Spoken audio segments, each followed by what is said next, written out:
गाली दे रहा था, इतना गंदा कि मुंह से नहीं निकला। और नंदन पासवान भी इतना गाली बोले कि बहस कर देंगे, इतना गंदा गाली मुंह से नहीं निकला। और आप लोग के साथ मारपीट भी क्या गया? मारपीट भी आ जाता है दौड़ के, तब नमस्कार, मैं चंचल सिंह, आप देख रहे हैं चंचल धमाल न्यूज़। अभी हम बांका बिहार के एक खैरा गांव में हैं, जहां पे कि एक ज़मीनी विवाद को लेकर के बहुत गंभीर स्थिति में मामला चल रहा है। और यहां के कुछ दबंगों लोगों ने कुछ इनके ज़मीन पर अवैध कब्जा करके घर बना रहे हैं। और इनके अभी हम घर पे हैं और इनसे बातें करेंगे कि ये एक गाँव के जो है कि कमज़ोर और बेबस इंसान है और इनको जो है कि सताया जा रहा है। तो इनसे हम बातें करेंगे इनके साथ क्या परेशानी चल रही है। सबसे पहले आप बताएंगे आपका नाम क्या हुआ? मेरा नाम घनश्याम पासवान। घनश्याम पासवान। और आपका घर? खैरा। तो आपका जो ये ज़मीन है, ये आपके घर से कितने दूरी पे है? घर से 100 गज की दूरी पर है। 100 गज के। जी। और ये ज़मीन किसके नाम पे है? ये मेरे नाम घनश्याम पासवान के नाम पे है। अच्छा, आप ही के नाम पे है। जी। और इसी ज़मीन पे विवाद चल रहा है। जी। तो इस पे जो विवाद चल रहा है, ये कौन कर रहे हैं विवाद? ये मेरा जात है। हाँ। वो बाई जबरन हमारा कबाला जमीन पर जो बाई जबरन दखल करके घर बना रहा है वो। अच्छा, ये आपका फरीक है या फिर और कोई है? मेरा दादा 4 भाई था जी। 4 भाई में 2 ठो को वंश था, 2 ठो को सिर्फ बेटी ही था। जी। तो एक ठो दादा में जो 2 बेटी था, 2 बेटी से एक बेटी का 22.5 डिसमिल हम कबाला लिए हैं और एक ठो का 22.5 डिसमिल वो कबाला लिया है। लेकिन उसने सब जमीन पर बाई जबरन दखल कर लिया और उस पर जो ना घर बना रहा है। इसका चौहदी है, उत्तर रास्ता है, दक्षिण मेरा निज है, पूरब नटूरी सौ छब्बूसा है और पश्चिम झरमल पासवान है। उस पर बाई जबरन मैंने थाना गया, थाना में जा करके केस किया, थाना से इंक्वायरी आया, इंक्वायरी आने के बाद उसको रोक लगाया और रोक लगाने के बाद 2 दिन के बाद फिर वो जो है घर बनाना शुरू कर दिया। आपने जो है कि थाना में जा कर के इस पे आवेदन दिए थे, तो क्या 144 धारा इस पे लगाए थे आप? हमने उस पर 144 धारा का मांग किया। हाँ। वहाँ से थाना प्रभारी आए, आने के बाद उसने उसको रोका और रोक लगाने के बाद 2 दिन के बाद फिर उसने घर बनाना शुरू। 144 धारा लिया गया था क्या नहीं लिया गया था? सर 44 धारा वो हम तो आवेदन दिए सर उसे 144 लगाने के लिए। हाँ। अब क्या किए थाना प्रभारी या ये पता नहीं आपको? तो इस जमीन को लेकर के कभी मारपीट भी हुआ है क्या? हाँ, इस जमीन को लेकर के आगे मारपीट भी हुआ था, जो केस न्यायालय में चल रहा है। अच्छा, उसमें क्या हुआ था? उसमें बाई जबरन ये लोग दखल कर रहा था, हम लोग तो रोकने गए तो इन सब ने मिल करके मारपीट भी किया और रात में आकर के यहाँ पर हमारा घर ढुक करके जो है मारपीट गला गलौज, मेरे पत्नी मेरे पतोहू के साथ अभद्र बर्ताव भी किया, जिसका कि हमने केस थाना में किए। जिसमें कौन कौन शामिल थे? उसमें किशोरी पासवान था, दीपक पासवान था, नंदन पासवान था, सुबोध पासवान था और बजरंगी पासवान था।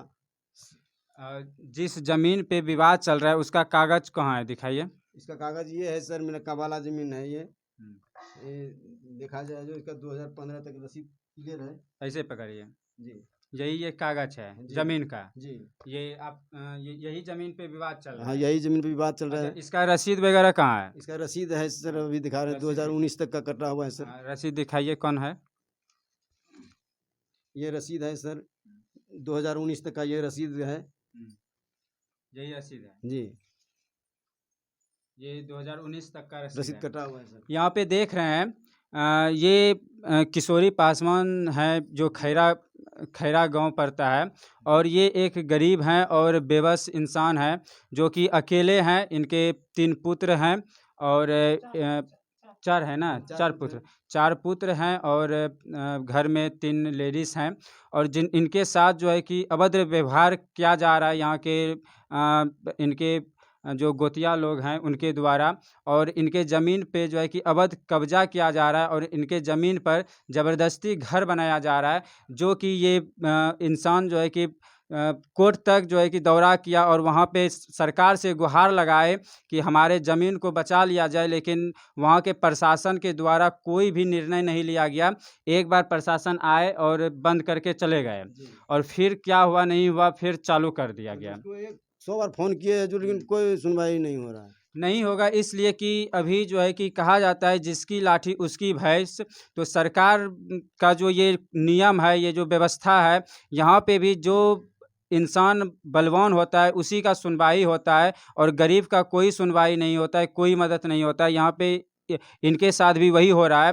प्रशासन को ये जा कर के शिकायत किए, लेकिन प्रशासन आए और फिर क्या हुआ यहाँ पे इस स्थल पे इसका कोई पता नहीं है, लेकिन इनका जो है कि कोई भी समाधान निकल के नहीं आया।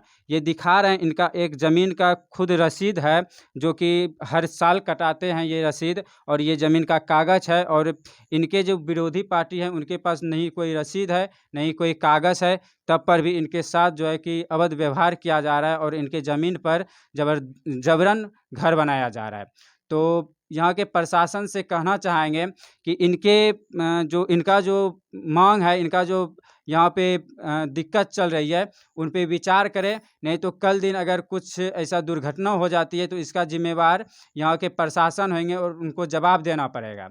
इसीलिए हम प्रशासन को कहना चाहेंगे कि इस विवाद को सुलझाने का काम 144 लागू किया जाए हजूर, और उस मकान पर रोक लगाया जाए। जिसका कागज होगा, जो कोर्ट डिसीजन देगा, वो हम मानने के लिए तैयार हैं। एक गरीब इंसान और बेबस इंसान जो है कि उसका फुल विश्वास होता है कि हमको जो है कि कानून के द्वारा न्याय मिलेगा, और उसी के सहारे वो जो है कि समाज में बसते हैं। और वही होता है कि एक बेबस और गरीब के साथ अन्याय होते जा रहा है, और यहाँ के जो प्रशासन है उनके द्वारा कोई सुविधा नहीं मिलता है। जो बलवान होते हैं उन्हीं के पास वो प्रशासन जाते हैं और उन्हीं का सुनवाई करते हैं। इसीलिए इन बेबस इंसान जो कमज़ोर हैं गांव में, इनका सुनवाई होना चाहिए। सरकार के द्वारा यही अनुरोध है। उन लोगों के द्वारा कभी भी कुछ भी वो बलवा कर सकता है हमारे ऊपर। हमको डर है कि वो हमारा परिवार में बाल बच्चे के साथ कुछ भी अन्याय बलवा करवा सकता है, कर सकता है, खुद वो कर सकता है।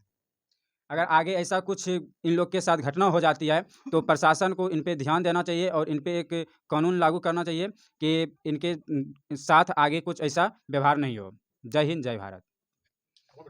इनका कहना है कि इनका जो ज़मीन है उन पे 144 धारा लागू किया जाए और प्रशासन जो है कि आ करके रोक लगाया जाए। और क्या कहना है आप लोग का? आपका भी कुछ कहना है? वो लोग जब आकर के अभद्र गाली मारपीट करना शुरू कर दिया। एक दिन हम भोज खाने के लिए गए थे, हमारे वाइफ को उसने नंदन पास में बहुत गंदी गाली दे रहा था और वहाँ से मारने के लिए दौड़ रहा था। अच्छा। और बहुत अभद्र व्यवहार कर रहा था कि वो कह रहा था कि अब उतना शर्म से नहीं बोलना चाहिए हजूर, ऐसा गाली दे रहा था कि। तो इन लोग के साथ गाली गलौज भी किया जाता है, जबकि कानून में, संविधान में लिखा हुआ है कि किसी के द्वारा अगर किसी को जबरन गाली गलौज किया जाता है तो उसका भी संविधान में कानून है, नियम है, उनके ऊपर भी कार्रवाई होना चाहिए। किसी को भी आप जबरदन गाली नहीं दे सकते हैं, और जो इनके साथ बराबर होते आ रहा है। यही बात है जी। और दीपक पासवान बोलो ना, दीपका भी गाली दे रहे। हाँ, दीपक पासवान खूब एकदम गंदा गाली दे रहा था। इतना गंदा कि मुंह से नहीं निकला। नंदन पासवान भी इतना गाली बोले कि बहस कर देंगे। अच्छा। इतना गंदा गाली मुंह से नहीं निकलता। और आप लोग के साथ मारपीट भी किया गया? मारपीट भी आ जाता है दौड़ के, तब दौड़ के सब आ जाता है, घर घुस जाता है। वो लोग किशोरी फिर पासवान पकड़ आ के गया था ले मारपीट गया। करने के लिए। किशोरी पासवान भी घड़ी खूब एकदम राजू पासवान आ गया था, घर एकदम मौका तर घुस गया। पूरे हाथ में हथियार के साथ आ गया था। अच्छा। और वो घर घुस गया था। तो हम लोग बाल बच्चों को समेट के रखे कि भाई हमको कानून का सहारा लेना, हमको मारपीट नहीं करना। जो कानून जो न्याय देगा हम उसी के ऊपर जो है ना आश्रित हैं।